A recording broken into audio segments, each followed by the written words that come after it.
Here's William Lane Craig to explain how his God wants revenge. I think that the biblical view of divine justice is retributive. And the clearest indication of that is that it's eschatological.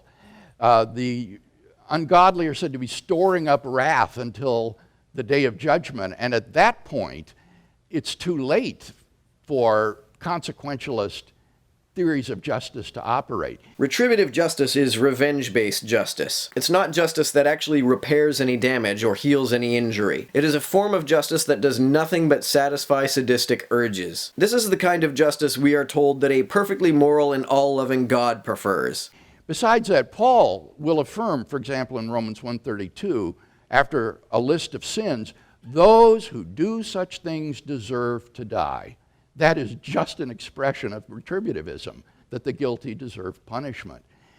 So I think that's the biblical view of divine justice.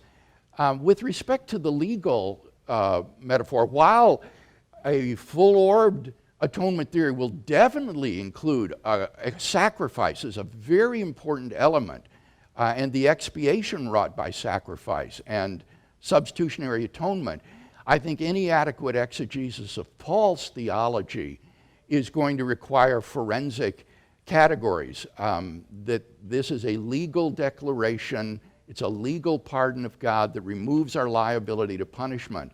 And it's just misconceived to think of divine forgiveness as merely a sort of change of attitude on God's part, a relinquishing of anger or resentment or hostility.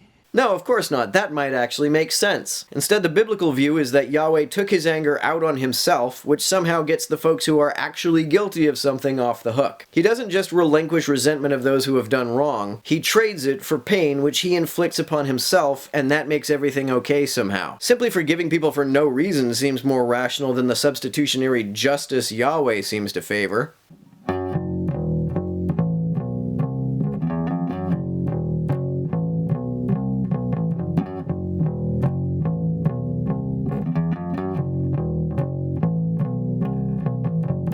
I don't know if you've heard, but I do have a Patreon.